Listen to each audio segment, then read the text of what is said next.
उपक्रम के परिवर्तन की प्रक्रिया या उपक्रम के प्रारंभ करने हेतु आवश्यक कदम।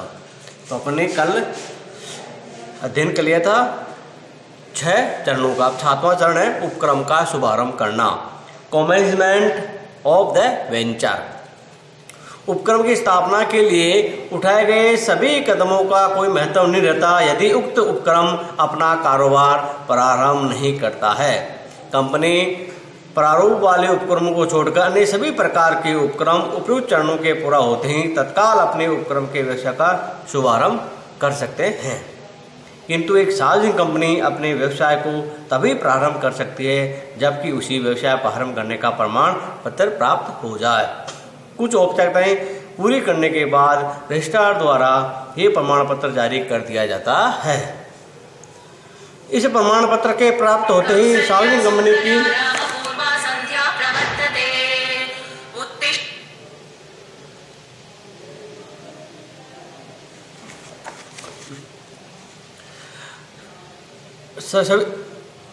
कंपनी प्रारूप वाले उपक्रमों को छोड़कर अन्य सभी प्रकार के उपक्रम उपयुक्त चरणों के पूरा होते ही तत्काल अपने उपक्रम के व्यवसाय का शुभारंभ कर सकते हैं। किंतु एक सार्वजनिक कंपनी अपने व्यवसाय को तभी प्रारंभ कर सकती है जबकि उसी व्यवसाय प्रारंभ करने का प्रमाण पत्र प्राप्त हो जाए। कुछ और औपचारिकताएं पूरी करने के बाद रजिस्ट्रार द्वारा ये प्रमाण पत्र जारी कर दिया जाता है। इस प्रमाण पत्र के प्राप्त होते ही सार्वजनिक कंपनी भी अपना व्यवसाय प्रारंभ कर सकती है। उपक्रम का शुभारंभ करते समय उद्यमी को अपने प्रबंधकों एवं अन्य कर्मचारियों को ऐसा नेतृत्व प्रदान करना चाहिए जिससे वे सभी मिलकर उपक्रम के संसाधनों का अधिकतम कुशलता एवं प्रभावकारिता के साथ उपयोग कर सके। ये उल्लेखनीय है कि यदि कोई भी उपक्रम प्रारंभिक अवस्था से ही पूर्ण क्षमता पर कार्य प्रारंभ नहीं कर पाता है, वह धीरे धीरे ही वह अपनी पूर्ण क्षमता तक पहुंच पाता है। इस पूर्ण क्षमता तक पहुंचने में अनेक वर्ष भी लग सकते हैं।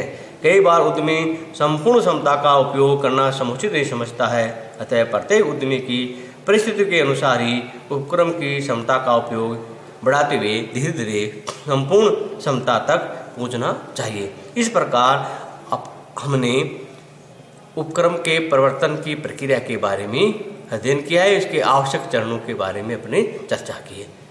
आज अपन संगठन संरचना के बारे में अध्ययन करेंगे। ऑर्गेनाइजेशन स्ट्रक्चर, संगठन संरचना। वर्तमान में संगठन संरचना तात्पर्य किसी उपक्रम के स्वामित्व के प्रारूप से हैं कि उसका स्वामित्व का किसी भी संगठन का स्वामित्व का प्रारूप क्या है, वो संगठन संरचना कहलाती है। जब कोई उद्यमी अपने उपक्रम की स्थापना का निर्णय करता है तो उसी अपने उपक्रम के स्वामित्व के प्रारूप को भी निर्धारित करना होता है। उपक्रम के स्वामित्व के अनेक प्रारूप या संरचनाएं हैं। उद्यमी को उनमें से किसी एक संरचना का चयन करना होता है। प्रस्तुत अध्याय में हम उपक्रम के स्वामित्व की विद्यमान विभिन्न संस्थाओं, संरचनाओं या प्रारूपों से परिचय करवाएंगे। संगठन संरचना के प्रकार या प्रारूप, टाइप्स और फॉर्म्स ऑफ ऑर्गेनाइजेशन स्ट्रक्चर। सुलभ उपक्रमों की संगठन संरचना या स्वामित्व के प्रारूप निम्नानुसार है। एकल या एकाकी स्वामित्व है। दूसरा साझेदारी फर्म। तीसरा सीमित उद्देश्यता साझेदारी। चौथा कंपनी या संयुक्त पूंजी कंपनी। ये 3 प्रकार के हो सकती है, जैसे सार्वजनिक कंपनी, निजी कंपनी, एक व्यक्ति कंपनी और सहकारी संगठन। उद्यमी सुलभ उपक्रम की स्थापना के लिए इनमें से किसी भी प्रारूप या संगठन संरचना को अपनी सुविधा या आवश्यकता के अनुरूप अपना सकता है। किंतु सुलभ उपक्रमों की चतुर जनगणना से प्राप्त आंकड़े बताते हैं कि हमारे देश में अधिकांश सुलभ उपक्रम एकाकी स्वामित्व से ही संगठित किए जाते हैं। यानी हमारे भारत देश में अधिकतर उपक्रम एकाकी स्वामित्व वाले ही है। हमारे देश में 90% से भी अधिक सुलभ उपक्रमों का संगठन एकाकी स्वामित्व के अधीन ही है। सदर संगठन प्रारूप केवल 4% सुलभ उपक्रमों ने ही अपनाया है। निजी एवं सार्वजनिक कंपनी के प्रारूप को 3% उपक्रमों ने ही अपनाया है। से सभी प्रारूप अन्य प्रारूप में ही संकलित किए जाते हैं।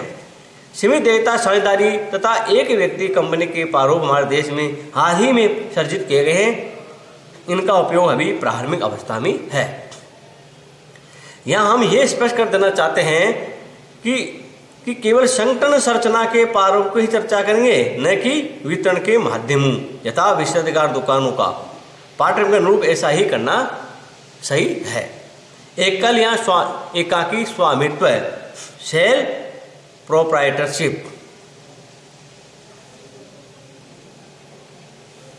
सोल प्रोप्राइटरशिप, एकल सोल या एकाकी स्वामित्व, सोल प्रोप्राइटरशिप। एकल या एकाकी स्वामित्व व्यावसायिक संगठन के स्वामित्व का प्राचीनतम प्रारूप है। ये एक आसान संगठन संरचना है जिसे अपनाने के लिए किसी भी औपचारिकता को पूरा नहीं करना पड़ता है। इसका परिभाषा अर्थ एल्ब्रोन के अनुसार एकाकी स्वामित्व से तात्पर्य ऐसे व्यवसाय से हैं जो एक व्यक्ति द्वारा प्रारंभ किया जाता है तथा चलाया जाता है। वही समस्त वित्तीय एवं प्रशासनिक उत्तरदायित्व को निभाता है और आवश्यकता अनुसार अपने सहायता के लिए सहायकों की नियुक्ति करता है। जॉन ए सुबिन के अनुसार एकाकी स्वामित्व वाले व्यवसाय के अंतर्गत एक ही व्यक्ति संगठन करता है, उसी का स्वामित्व होता है जो सामान्यतः अपने ही नाम से व्यवसाय का संचालन करता है। चार्ल्स डब्ल्यू गस्टनबर्ग के अनुसार एकाकी स्वामित्व वह व्यवसायिक संगठन है जिसका स्वामित्व एकाकी होता है, जो सामान्यतः इसका प्रबंधक होता है और वही व्यवसाय का केंद्र बिंदु में स्वामी होता है। व्हीलर के अनुसार एकाकी स्वामित्व व्यावसायिक स्वामित्व का वह प्रारूप है जिसका स्वामित्व नियंत्रण एक ही व्यक्ति के हाथों में होता है। वही व्यवसाय की सफलता या असफलता की दशा में लाभ एवं हानि को उठाता है।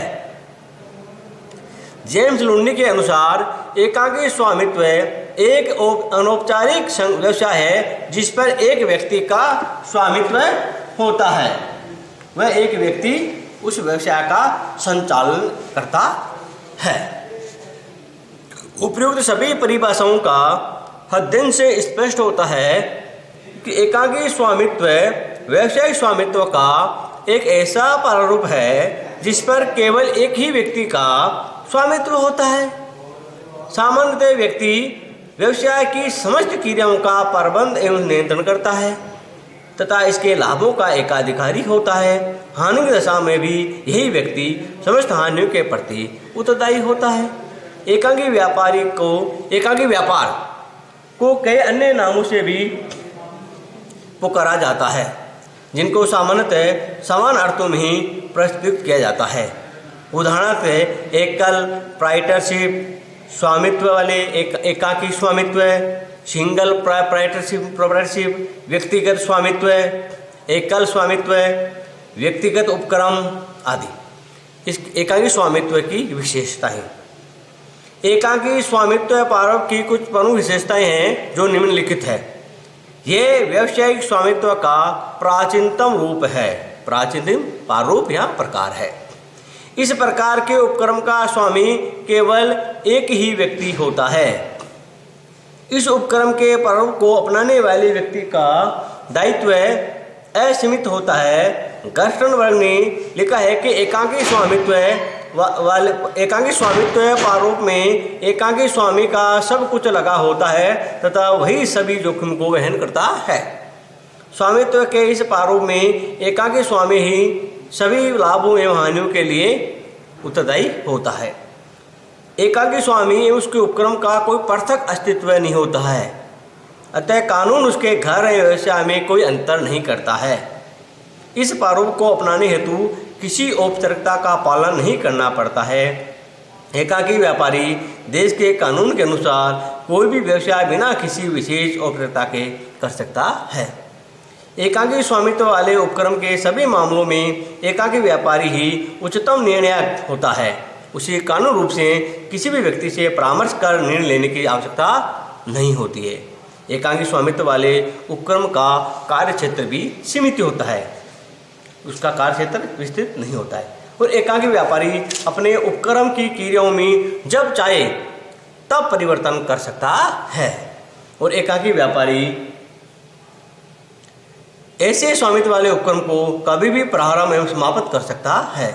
एकाकी स्वामित्व के लाभ, एडवांटेज ऑफ सोल प्रोप्राइटरशिप। एकाकी स्वामित्व प्रारूप छोटे व्यवसायों के लिए सर्वश्रेष्ठ प्रारूप समझा जाता रहा है। किम्बाल के शब्दों में सब व्यावसायिक संगठनों में से एकाकी स्वामित्व सबसे पुराना, सबसे सरल तथा कई बातों में पूर्णतः प्राकृतिक है। एकाकी स्वामित्व वाले उपक्रम के निम्नलिखित लाभ होते हैं। पहला, सुगम प्रारंभ एवं अंत, easy to start and dissolve. एकाकी स्वामित्व प्रारूप का सर्वप्रथम लाभ यह है कि वह प्रारंभ अंत करना सरल है, क्योंकि सामान्यतः एकाकी व्यापार के प्रारंभ अंत में किसी भी प्रकार की वैधानिक औपचारिकताओं को पूरा नहीं करना पड़ता है। अतः इस प्रकार के व्यापार का प्रारंभ एवं अंत करना सरल होता है। लुंडी ने कहा है कि एकाकी व्यापारी बनना तो उतना ही सरल है जितना कि 3 सेंट के समाचार पत्र को खरीदकर गली के कोने पर खड़े होकर 5 सेंट में विक्रय कर देना। दूसरा लाभ है इसका ऐच्छिक प्रारंभ एवं अंत। एकाकी व्यवसायी अपनी स्वेच्छा व सुविधाओं से कभी भी प्रारंभ अंत कर सकता है। एक एकाकी स्वामित्व वाले उपक्रम के परिवर्तन तथा अंत में केवल एकाकी व्यापारी की इच्छा ही सर्वसर्वा होती है। तीसरा लाभ है व्यवसाय में चयन की स्वतंत्रता, freedom in selection of business. एकाकी व्यापारी अपने व्यवसाय को चुनने में पूर्णतः स्वतंत्र होता है। वह अपनी पूंजी, अनुभव, योग्यता आदि विभिन्न बातों को ध्यान में रखकर किसी भी प्रकार के व्यवसाय को चुन सकता है। किसी व्यक्ति की सलाह लेना अनिवार्य नहीं है। इतना ही नहीं, समय, आवश्यकता और परिस्थिति के अनुसार व्यवसाय में परिवर्तन भी बिना किसी व्यक्ति के हस्तक्षेप के कर सकता है। वैधानिक औपचारिकताओं से मुक्त, फ्री फ्रॉम लीगल फॉर्मेलिटीज। एकाकी व्यापारी जब अपने व्यवसाय को प्रारंभ करता है तो उसकी स्थापना के समय कोई वैधानिक औपचारिकता पूरी नहीं करनी पड़ती है। यदि वह नियंत्रित वस्तुओं का व्यापार करना चाहता है तो केवल इसी वस्तुओं के लिए ही लाइसेंस प्राप्त करना पड़ता है, किंतु सामान्य वस्तुओं के लिए किसी प्रकार के लाइसेंस आदि की आवश्यकता नहीं पड़ती है। शीघ्र निर्णय, क्विक डिसीजन। अच्छे प्रबंध में शीघ्र निर्णयों का महत्वपूर्ण स्थान होता है। एकाकी व्यापारी शीघ्रता से निर्णय ले सकता है। उसके लिए किसी अन्य व्यक्ति से परामर्श लेना आवश्यक नहीं होता है। वह तो अपने व्यवसाय का ब्रह्मा विष्णु महेश होता है। अतः एकाकी व्यापारी यथासमय तत्काल निर्णय लेकर अच्छे व्यावसायिक अवसरों को उठा सकता है। व्हीलर के अनुसार एकाकी व्यापारी अधिकाधिक तीव्र गति तथा न्यूनतम बाधाओं से निर्णय ले सकता है। समन्वय की सुविधा, इजी टू कोऑर्डिनेट। एकाकी स्वामित्व में समन्वय की पूर्ण सुविधा रहती है। प्रथम, कार्यक्षेत्र सीमित होता है और पर्याप्त मात्रा में विशिष्टीकरण भी नहीं हो पाता है। अतः समन्वय की समस्या इतनी अधिक नहीं होती है। द्वितीय, प्राय सभी नीतियों का निर्धारण और क्रियान्वयन भी एकाकी व्यापारी स्वयं ही अपने हाथों से ही कर सकता है। इसके अतिरिक्त अपने कर्मचारियों से भी प्रत्यक्ष संपर्क रखता है। अतः उनके किए हुए कार्यों का समन्वय करना अत्यंत ही सरल कार्य होता है। लोचशीलता, फ्लेक्सिबिलिटी। एकाकी व्यापार का एक महत्वपूर्ण लाभ है कि उसमें पाई जाने वाली लोच के कारण उत्पन्न होता है, लोचशीलता के कारण। व्हीलर के अनुसार एकाकी व्यापारी के केंद्रीय अधिकार प्रबंध में लचीलापन तथा आवश्यकता अनुसार परिवर्तन का विश्वास प्रदान करते हैं। एकाकी व्यापार में यदि किसी भी प्रकार के परिवर्तन की आवश्यकता समझी जाती है तो यह परिवर्तन सुगमता एवं सरलता से किया जा सकता है।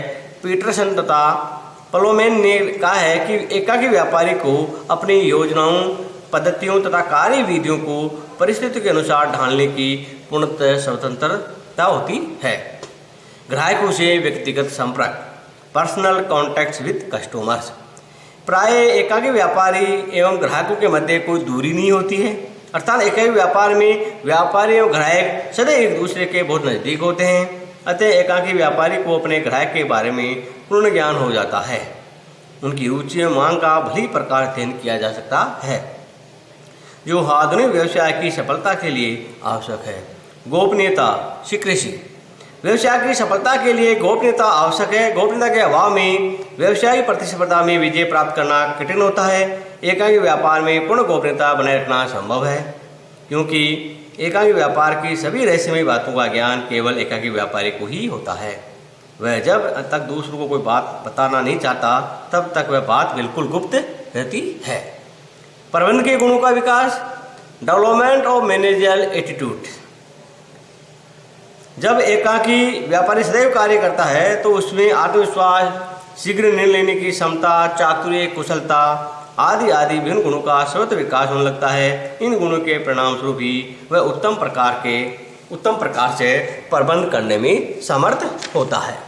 व्यवसाय पर पूर्ण नियंत्रण, कंप्लीट कंट्रोल ओवर बिजनेस। प्रत्येक एकाकी व्यापारी का अपने व्यवसाय पर नियंत्रण होता है। एकाकी व्यापार ही उसके संबंध में समस्त नीतियों का निर्धारण करता है, उनके कार्य रूप में परिणत करता है। आवश्यकतानुसार वह स्वयं इन नीतियों में परिवर्तन भी करता है। किम्बाल ने संबंध में अपना मत करते हुए लिखा था कि एकाकी व्यापारी देश के सामान्य नियमों तथा उसके व्यवसाय को प्रभावित करने वाले विशेष नियमों के अंतर्गत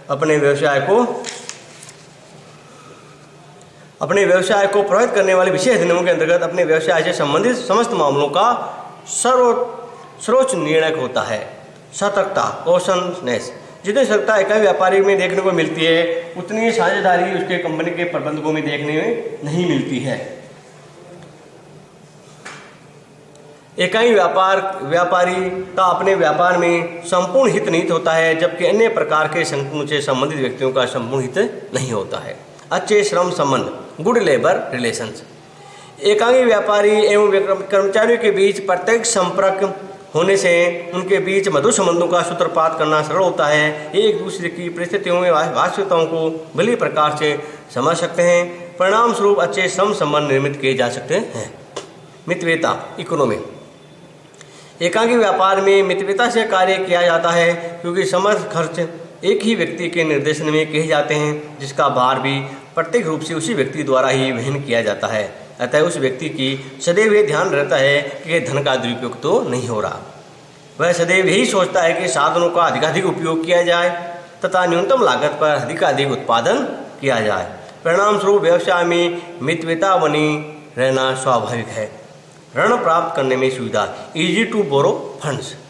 एकाकी व्यापारी को एक महत्वपूर्ण लाभ यह भी प्राप्त हो सकता है कि यह सर्वविदित है कि एकाकी व्यापारी का दायित्व असीमित होता है। यदि एकाकी व्यापार की व्यावसायिक संपत्तियां व्यावसायिक दायित्व चुकाने में असमर्थ रहती है, तो एकाकी व्यापारी की निजी संपत्तियों में से भुगतान किया जा सकता है। अतः एकाकी व्यापार को सीमित दायित्व वाली संस्थाओं की अपेक्षा ऋण देते समय अधिक प्राथमिकता दी जाती है। प्रयत्न एवं प्रतिफल में प्रत्यक्ष संबंध, direct relation between effort and reward. एकाकी व्यापार में प्रयत्न एवं प्रतिफल में प्रत्यक्ष संबंध पाया जाता है। प्रोफेसर हेने के अनुसार एकाकी व्यापारी के निर्णय, योग्यता, शक्ति तथा निश्चित लाभ हानि से प्रत्यक्ष संबंध होता है। यदि एकाकी व्यापारी अधिक लगन, परिश्रम, निष्ठा से कार्य करता है, तो उसे लाभ भी स्वतः अधिक प्राप्त होता है। दूसरे शब्दों में, एकाकी व्यापारी के लिए जितने गुड़ डालो उतना ही मिट्टा वाली कहावत पूर्णतः चरितार्थ होती है। प्राय संगठन के अन्य सभी प्रारूप में प्रयत्न प्रतिफल में इतना धनात्मक संबंध नहीं पाया जाता है। अतः परिश्रमी व्यक्तियों को इस प्रकार के संगठन के प्रारूप का ही चुनाव करना चाहिए। आयकर की कम दर, लो रेट ऑफ इनकम टैक्स। एकाकी व्यापार पर लगने वाला आयकर अन्य प्रारूप की तुलना में कम होता है। एकाकी व्यापार की संपूर्ण आय एकाकी व्यापार की कुल आय में जुट जाती है और एकाकी व्यापार की आय पर ही कर लगाया जाता है। एकाकी व्यापार पर अलग से कर नहीं लगाया जाता है, जबकि साझेदारी फर्म तथा कंपनी पर दोहरा कर भार होता है। दूसरे शब्दों में, पहले फर्म तथा कंपनी पर कर लगता है, तत्पश्चात साझेदारों तथा कंपनी के अंशधारियों द्वारा व्यक्तिगत रूप से प्राप्त लाभांश पर भी कर देना पड़ता है। पैतृक व्यवसायिक ख्याति से लाभ, बेनिफिट्स फ्रॉम इनहेरिटेड गुडविल। प्राय कुछ व्यवसाय पैतृक रूप में पिता से पुत्र को, पुत्र से पौत्र को कर्म से मिल जाते हैं। उदाहरणतः स्वर्णकार, मिठाई वाले, जोहरी की पीढ़ियाँ कर्म से इसी प्रकार का व्यवसाय करती रहती है। परिणाम स्वरूप इन व्यवसायों को करने वाले व्यक्ति को नए सिरे से व्यवसाय जमाना नहीं होता है, बल्कि अपने पूर्वजों द्वारा जमा हुए व्यवसाय को ही चालू रखना होता है। इससे इन व्यवसायों को करने वाले व्यक्तियों को अपने पूर्वजों की ख्याति का लाभ मिल जाता है। इससे ऋण आदि प्राप्त करने में भी सुविधा रहती है। इसलिए मार्शल ने कहा है कि एक व्यवसाय के पुत्र को व्यावहारिक परिस्थितियों एवं समस्याओं को देखने का विशिष्ट लाभ है। उसे प्राय एक बहुत बड़ी पूंजी उत्तराधिकार में मिल जाती है तथा वह पूर्व स्थापित संबंधों एवं यंत्रों से कार्य प्रारंभ कर सकता है। इस प्रकार हमने आज एकांकी स्वामित्व का क्या अर्थ है, इसकी क्या विशेषताएं हैं, तो एकांकी स्वामित्व के क्या लाभ हो सकते हैं, एकांकी स्वामित्व प्रारूप के उनका आपने अध्ययन किया है। कल अपन इसके एकांकी स्वामित्व के प्रारूप के दोषों के बारे में अध्ययन करेंगे। धन्यवाद।